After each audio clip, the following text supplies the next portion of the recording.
EVM को चुरा कर लेकर जाया जा रहा है। अगर हम उसकी बात करते हैं तो लगता है कहीं ना कहीं ईवीएम में भी घोटाला हुआ है। जो भी अगर आप देखिए हमारी कानून व्यवस्था पे अगर किसी को विश्वास नहीं है वही इंसान बुलडोजर चलाने की बात करेगा। मुख्यमंत्री की ये औकात हो गई कि वो राम को लेकर आएंगे जिसने सबको बनाया। पूरा का पूरा बीजेपी का हाथ दिखा, जिसमें रेपिस्ट हमें बीजेपी दिखे, जिसमें बुलडोजर चलाने वाले हमें बीजेपी दिखी, हर चीज में जिसमें बीजेपी का हाथ दिखा। बीजेपी को पता है, बीजेपी के लोगों को पता है, हमारे योगी जी हमारे प्रधानमंत्री को ये पता है कि लोगों को अपनी बातों में बहकावे में कैसे लाना है, क्योंकि वो फेंकू तो है, उनको फेंकू तो कहा ही जाता है, तो उनको ये पता है कि लोगों को बातों में कैसे लेकर आना है। सरकार को बदलने की जरूरत नहीं है, अब देश की जनता को बदलने की जरूरत। हमारे भारत पे इस तरह से कब्जा कर लिया है, इस तरह से अपनी मुट्ठी में ले लिया है कि जय श्री राम और अल्लाहू अकबर के नाम पर लोगों को लड़वाएंगे, लोगों को मरवाएंगे, 2024 में भी आएंगे और हमारे भारत को हिंदू राष्ट्र बनाने की कोशिश करेंगे। नमस्कार, मैं दानिश अंसार और आप देख रहे हैं पीआरवी। हमारे साथ बातचीत करने के लिए सोशल एक्टिविस्ट नेहा भारती जी मौजूद हैं, जो परिणाम सामने आए उत्तर प्रदेश चुनाव के लगातार तमाम मुद्दे पे अपनी राय बड़ी बेबाकी से रखती आई हैं। चाहे शिक्षा का मुद्दा हो, महिला का मुद्दा हो, तमाम मुद्दे पे बात रखी है। लेकिन अब जो चुनावी नतीजे सामने आए, तमाम मुद्दे धरे के धरे रह गए। क्या लग रहा है, क्या चल गया? बाकी सब तो चल गया, बाबा का बुलडोजर चल गया पूरा। मैं आपकी वीडियोस में सारी चैनल्स पे मैंने पहले भी कहा था कि अगर इस बार भी बीजेपी जीत जाती है तो कोई बहुत बड़ी बात नहीं होगी। हमें लग ही रहा था कि मुझे अब देखिए बिहार में भी एक टाइम ये था, हमने देखा कि बिहार में इतनी बुरी हालत थी जब सारे बिहार के लोग पैरों में छाले पड़ गए थे कोरोना से, जो उनकी हालत की गई बिहार सरकार द्वारा, वो हमने सब कुछ देखा। बीजेपी ने कोई साथ नहीं दिया, उनको कई सौ किलोमीटर चलकर पैदल आना पड़ा, कईयों ने अपनी जान गंवा दी। दिल्ली में जो रह रहे थे बिहार के लोग, वो अपनी जान गंवा बैठे, तब भी उन्होंने बीजेपी को ही जिताया वहाँ पर। तो उससे पता चल चुका था, उसी चुनाव में पता चल चुका था कि अब जो लोग हैं वो इस कदर उन चीज़ों में फंस चुके हैं जिसमें शायद बाहर नहीं निकल सकते। वो हिंदू मुसलमान की जो राजनीति है, जो हिंदू मुसलमान करके जब पहले बिहार में फंसे, वही यूपी में हमें हाल होना पता था, तय था। मैंने सारी वीडियोस में कहा कि आप प्लीज़ एक पढ़े लिखे इंसान को वोट दीजिए, चाहे तो वो कोई भी हो, अगर वो सपा हो या फिर बसपा हो, जो भी उनको पढ़ा लिखा लगता है, जो भी उनको एजुकेटेड होशियार लगता है, उसको वोट दीजिए। बट शायद लोगों को उन चीज़ों से फ़ायदा नहीं है, उन चीज़ों से फ़र्क नहीं पड़ता। जो बंदा एजुकेशन दे रहा है, जो इंसान एजुकेशन पे बात कर रहा है, जो हॉस्पिटल्स पे बात कर रहा है, जो नशा मुक्ति पर बात कर रहा है, जो बच्चों की, जो बच्चियां हैं जो बाहर निकलती हैं उनकी रेप से सुरक्षा की बात कर रहा है, जो उनकी कि हाँ कल को हम बच्चियों के साथ कुछ गलत अपराध ना हो जाए उससे बचाने की जो बात कर रहा है, उनको वो सब चीज़ें चाहिए नहीं। जिसको वो चीज़ें चाहिए थी उन्होंने केजरीवाल को चुना। पंजाब में केजरीवाल जी आए, देखिए बहुत बड़े वोटों से आए, और यही एक होशियार, एक पढ़े लिखे वर्ग की पहचान होती है कि वो किस सरकार को चुन रहा है। अगर हम यूपी की बात करते हैं, यूपी के लोग हिंदू मुसलमान में इतने ज़्यादा फंस चुके हैं। उनको देखिए जो गाना है ना वो बजा चुके थे, वो जो गाना है वहाँ पर बजा दिया और उनको बोला गया कि जितने भी, हाँ, जो दलित जो हैं वो सबसे बड़े हिंदू हैं, जो राम को लाए हैं हम उनको लाएंगे। तो दलित लोगों को ऐसा लगने लगा कि हम तो सबसे बड़े हिंदू हैं, हम तो ठाकुर हैं, ब्राह्मण हैं। और उसके बाद पूरा का पूरा हमने देखा जो वोट बैंक है, पूरा दलित वोट बैंक जो आज तक बसपा के पास होता था, वो पूरा का पूरा बीजेपी को पड़ा। इनफैक्ट उन्होंने सपा को नहीं दिया, उन्होंने कहा कि सपा को नहीं देंगे, हम यादवों को नहीं देंगे, हम पूरा का पूरा वोट उन्होंने बीजेपी को दिया। तो अगर हम इस तरह की चीज़ें देखते हैं, हिंदू मुसलमान की राजनीति देखते हैं, उसके बाद हम देखते हैं कि बीजेपी दोबारा से यूपी में अपनी जगह बनाने के लिए जो है कामयाब हुई। योगी जी जो है, जो बुलडोज़र की बात करते हैं, जिस इंसान को, जिस मुख्यमंत्री को हमारी कानून व्यवस्था पे ही शक है, जिस इंसान को बुलडोज़र चलाने की आदत हो, जो भी अगर आप देखिए हमारी कानून व्यवस्था पे अगर किसी को विश्वास नहीं है वही इंसान बुलडोज़र चलाने की बात करेगा। नहीं तो हमने देखा है बाबा साहेब हमेशा कहते थे, उन्होंने हमेशा कहा कि हाँ शिक्षित बनो, संगठित रहो। उन्होंने हमेशा इसी बात को कहा कि आप शिक्षित बनिए और उस तरह आगे चलिए। उसके बाद उन्होंने कानून बनाया, तो उनको ये था कि हाँ जो हम कानून बना रहे हैं उससे किसी के साथ कोई अपराध हो, गलत हो, तो हमारे संविधान के तहत उसको सज़ा मिलेगी, कि हाँ हमारे कानून के तहत उसको सज़ा मिलेगी। उत्तर प्रदेश के चुनाव में मुद्दे पे वोट नहीं हुआ, जो कि शिक्षा, रोजगार, इन मुद्दों के साथ जनता बीजेपी के साथ नहीं। देखिए मुद्दे तो थे ही नहीं, मुद्दों पे वोट होना बनता ही नहीं था, क्योंकि मुद्दे पे थे ही नहीं। मुद्दे थे ही नहीं वहाँ पर। अगर हम बात करते हैं मुद्दों की, तो मुद्दे थे दिल्ली में, मुद्दे थे पंजाब में। मुद्दा ये था वहाँ पे पंजाब में जो अभी इलेक्शन हुए, दिल्ली के इलेक्शन तो खैर पहले की थे, ख़त्म करते हैं। अगर हम पंजाब की बात करते हैं तो पंजाब में ये मुद्दा था कि वहाँ पर ये देखा गया कि हाँ, जो नशे की लत है, जो उसे ख़त्म करेगा वो कौन करेगा, जो एजुकेशन है उससे अच्छा जो करेगा वो कौन करेगा।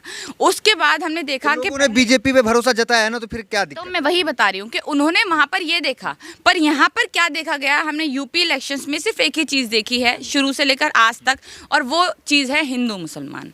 हिंदुओं को कैसे बचाना है, मुसलमानों को कैसे मारना है, मुसलमानों के साथ किस तरह से अपराध करना है, उन पे हमने ट्रिपल तलाक की बात देख ली, हमने 370 की बात वहाँ पे ही सारी देखी। देखिए, मुझे लगता है कि सारी हिंदू मुसलमान की बात करने के लिए सिर्फ कुछ ही राज्य बचे हैं अब शायद, ये यूपी, बिहार, उत्तराखंड, यहाँ पर सारी हिंदू मुसलमान की। देखिए, दिल्ली में जब चुनाव होते हैं तो दिल्ली में ऐसे लोग नहीं रहते, दिल्ली में इतनी होशियार जनता रहती है, जब करंट दबाने की बात होती है तब भी केजरीवाल को चुना जाता है। पर हमने उस तरफ देखा, यूपी में देखा कि हमेशा हमने एक ही चीज़ देखी कि भैया कौन सा बड़ा हिंदू है, कौन सा छोटा हिंदू है, कौन से राम को लाए। मतलब अब हमारे मुख्यमंत्री ही, चले कह दीजिए, अब उस मुख्यमंत्री की ये औकात हो गई कि वो राम को लेकर आएंगे, जिसने सबको बनाया, जिसने पूरा वर्ल्ड चला रहे हैं, हमारे राम हो, अल्लाह हो, कोई भी नाम दे दे उनको।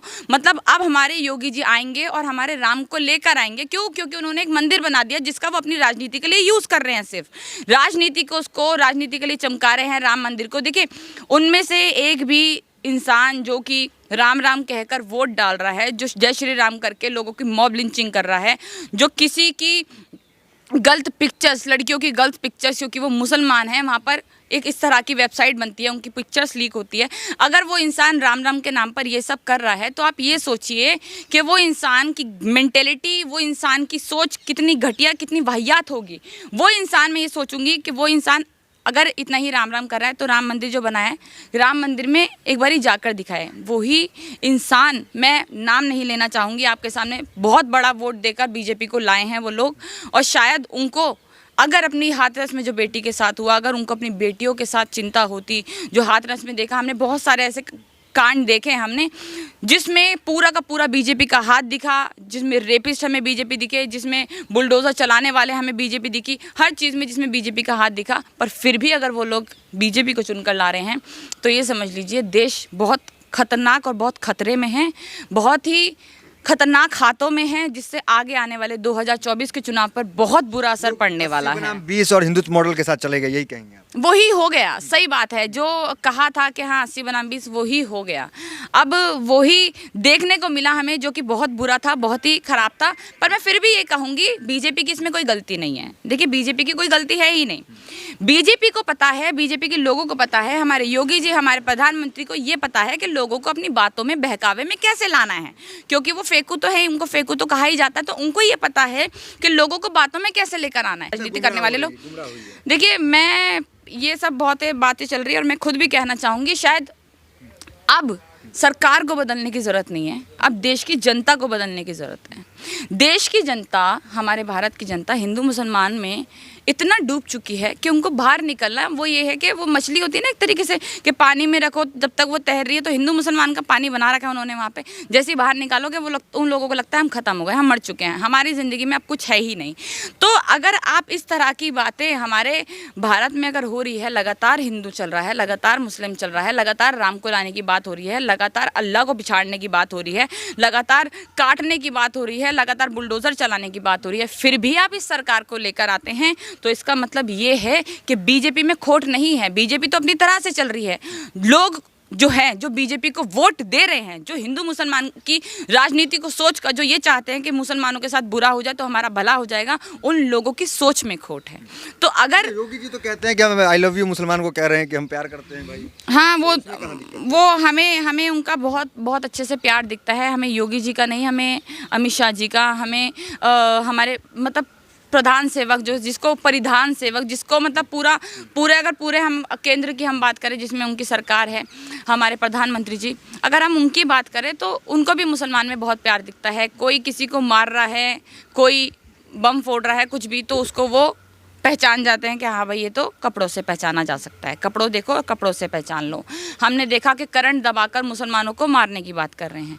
हमने देखा कि लगातार मॉब लिंचिंग के लिए इनके जो नेता है, खुद के नेतागण, वो ये बोल रहे हैं कि भैया जो करना है करो, हम पीछे हैं, कोई कुछ नहीं होगा। हम ये देख रहे हैं कि पुलिस अगर इनके हाथ में है तो वो खुद पत्थरबाजी कर रही है और दंगाई जो है उनके साथ पत्थरबाजी कर रही है। हमने ये देखा कि उन्होंने, इनके खुद के नेता जो हैं उन्होंने ये बोला, विधायक जो है बड़े बड़े, उन्होंने ये बोला है कि भाई अगर तुम बीजेपी को वोट नहीं देते, अगर तुम किसी और पार्टी को वोट देते हो, सपा को देते हो, किसी को, तुम्हारे अंदर मुसलमानों का खून दौड़ रहा है।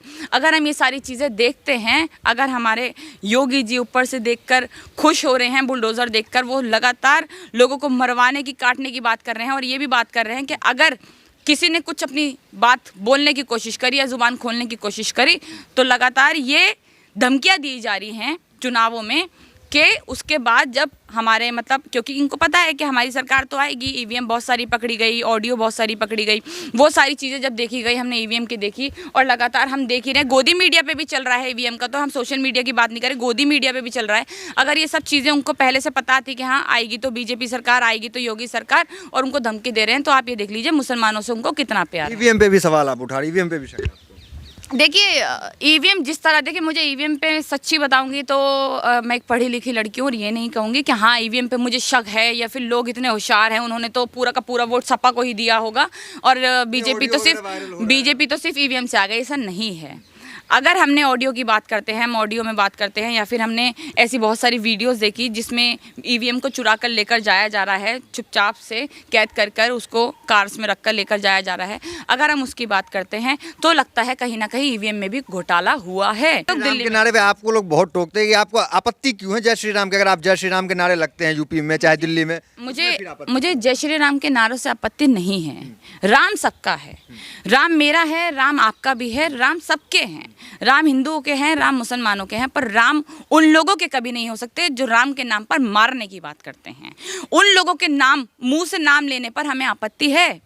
जो लोग ये बोलेंगे कि तेरे को काट दिया जाएगा, तेरे को मार दिया जाएगा, जय श्री राम बोल, उनके मुंह से अगर जय श्री राम का नाम सुनेंगे हमें आपत्ति है। वो लोग राम का नाम बदनाम कर रहे हैं। अगर हमारे योगी जी, हमारे प्रधानमंत्री जी, हमारे गृह मंत्री जी अगर जय श्री राम का नाम लेकर लोगों को धमकियां देते हैं, अगर ये बोलते हैं कि हम राम को लाएंगे, तो हमें उन लोगों के राम बोलने पर आपत्ति है। बिल्कुल आपत्ति होनी चाहिए, क्योंकि राम किसी के बाप के नहीं हैं। पहली बात, राम जो हैं वो एक ऐसे इंसान थे जो, मतलब जिनकी बात, नाम लेना तो छोड़ो, जिनका जिक्र करना भी इनके लिए शायद बहुत बड़ी, एक तरीके से इन गंदे लोगों के लिए अगर उनका मुंह पे नाम आ रहा है तो शायद उनके लिए बहुत, हमारे लिए बहुत पाप की बात है कि इन जैसे गंदे लोगों के मुंह पे राम का नाम आना भी नहीं चाहिए। वो मर्यादा पुरुष, वो एक स्त्री के लिए पूरी लंका को उन्होंने जला दिया, एक स्त्री के लिए इतना कुछ किया है उन्होंने, सीता के लिए, सीता माँ के लिए इतना कुछ किया। तो अगर हम यहाँ पर देखते हैं, ये वो लोग हैं जो चीरहरण करते हैं, जो औरतों की साड़ियाँ उतारते हैं इलेक्शन में, जो साड़ियाँ खींचते हैं, जिनके खुद के मंत्री जो है रेप के आरोप में अभी तक अंदर जेल में पड़े हैं। इनके खुद के जो लोग हैं जो कहते हैं कि बलात्कार हो गया तो कुछ नहीं, कोई बात नहीं, मचल जाता है दिल। अगर इस तरह की बातें वो लोग करते हैं तो हमें उन लोगों के राम के नाम लेने से आपत्ति है। और मुझे ही नहीं, हर देशवासी को, जो भी राम को सबका मानता है, राम को इन गंदे लोगों को नहीं मानता, उन लोगों को जय श्री राम नाम लेने पर इन गंदे लोगों से आपत्ति होनी चाहिए। देखिए हम हर चीज़ कहेंगे, ये मेरा है, ये मेरी सोच है, ये मेरी समझ है। अगर हम जय श्री राम बोल सकते हैं तो मेरी सोच, मेरी समझ और मेरी चॉइस है कि मैं अल्लाह अकबर भी बोल सकती हूँ। वो सभी बोल सकते हैं। अगर आप जय श्री राम बोल रहे हैं या आप अल्लाह अकबर बोल रहे हैं तो वो आपकी अपनी पॉजिटिविटी है कि आप जय श्री राम बोलना चाह रहे हैं या नहीं बोलना चाह रहे। ये लोग कहते हैं, देखिए आप भी तो मुसलमान हैं ना, ये लोग कहते हैं कि भैया जय श्री राम का नाम नहीं लेते। आप भी तो कई बार मुझसे जय श्री राम का नाम ले चुके हैं यहाँ पर। तो वो आपकी अपनी चॉइस है कि आप नाम लेना चाह रहे हैं, नहीं लेना चाह रहे। ये लोग तय नहीं करेंगे कि हम जय श्री राम का नाम ले या ना ले, या अल्लाह अकबर बोले या ना बोले। वो हमारी खुद की चॉइस है। और मुझे लगता है इन लोगों ने हमारे भारत पे इस तरह से कब्जा कर लिया है, इस तरह से अपनी मुट्ठी में ले लिया है कि जय श्री राम और अल्लाह अकबर के नाम पर लोगों को लड़वाएंगे, लोगों को मरवाएंगे। 2024 में भी आएंगे और हमारे भारत को हिंदू राष्ट्र बनाने की कोशिश करेंगे। पर जब तक हम जैसे लोग हैं, जब तक सोशल मीडिया चैनल्स हैं जो सच्चाई पर बात करता है, अगर वैसे लोग जब तक हैं तब तक हम भारत को हिंदू राष्ट्र कभी नहीं बनने देंगे। ये भारत सबका है, ये भारत हर जाति हर धर्म का है। यहाँ पर बहुत सारी अनेकों भाषा बोलने वाले लोग रहते हैं, यहाँ पर बाहर के भी लोग रहते हैं जो बाहर के देशों से आए हैं, यहाँ पर सब लोग रहते हैं और ये देश हमेशा सबका रहेगा। कभी भी अगर इनके दिमाग में ये बात आती है कि हम भारत को हिंदू राष्ट्र बना लेंगे तो ऐसा इनके सपनों में भी नहीं हो क्या लग सकता। रहा है 24 का रास्ता तो साफ लग रहा है, आप भी हताश दिख रही हैं। मैं हताश बिल्कुल नहीं हूँ। देखिए हमने तो पहले हम शुरू से ही कहते आ रहे हैं कि भैया इनका जो इनकी सोच समझ है वो लोगों की वो बहक चुके हैं, बिल्कुल बहक चुके हैं। जब बिहार में ला सकते हैं तो हम कैसे मान लें कि यूपी में नहीं जीतेंगे। जब लोग मर गए वहाँ पर, जब उनको रोटियाँ नहीं मिली, जब उनके पास राशन नहीं था, उसके बाद जब वो लोग बीजेपी को चुन रहे हैं तो हम क्यों मान लें कि भैया यहाँ पर नहीं चुनेंगे। हमें तो पता ही था और मैंने पहले ही कहा था कि भाई एक तरफा वोट पड़ेगा, या तो पूरा सपा को पड़ेगा या पूरा बीजेपी को पड़ेगा, और वही हुआ, पूरा बीजेपी को। मैंने उस टाइम भी कहा था नहीं पूरा एक वोट सपा को नहीं पड़ेगा, ऐसा नहीं कहा था। पूरा एक तरफ या तो बीजेपी को होगा या सपा होगा, और वही हुआ। पूरा का पूरा जो एक तरफा वोट है लोगों ने जाकर बीजेपी को दिया और बीजेपी जीती। अच्छी बात है, कॉन्ग्रेचुलेशंस बीजेपी को अगर वो आती है। अगर उन्होंने लोगों की सोच समझ के ऊपर बात करी है जो कि हिंदू मुसलमान लोग सोचते हैं, तो उसमें बीजेपी की कोई गलती नहीं है। बीजेपी वही बोल रही है, वही कर रही है जो लोग चाहते हैं। अगर जो लोग नहीं चाहते, अगर बीजेपी कर रही होती तो शायद बीजेपी को इतने बड़े वोटों से जितवाकर सरकार में नहीं लाया जाता यूपी द्वारा। पर अगर लोगों की सोच समझ पे वो बात कर रही है, लोगों की चाहत की वो बातें निकाल रही है, हिंदू मुसलमान लोगों को चाहिए, अगर वो उसी पे बात कर रही है तो उसमें बीजेपी की कोई गलती नहीं है। गलती है जो जनता की, जो उनको चुनकर ला रही है। तो हमें शायद जनता को अपनी सोच बदलनी पड़ेगी, हिंदू मुसलमान की राजनीति निकलनी पड़ेगी, तभी शायद ऐसी सरकारों को आने से आगे रोका जा सकता है। तो ये नेहा भारती थी जो कि तमाम सवालों का उन्होंने बड़ी बेबाकी से जवाब दी। कही कि जनता को जो है अपनी सोच को बदलने की ज़रूरत है और कहीं ना कहीं बीजेपी जो है 80 बनाम 20 और हिंदुत्व मॉडल की जीत उनकी हुई। तो फिलहाल वीडियो में इतना ही, मिलता है अगली वीडियोज़ में। बने हमारे साथ, बहुत बहुत धन्यवाद।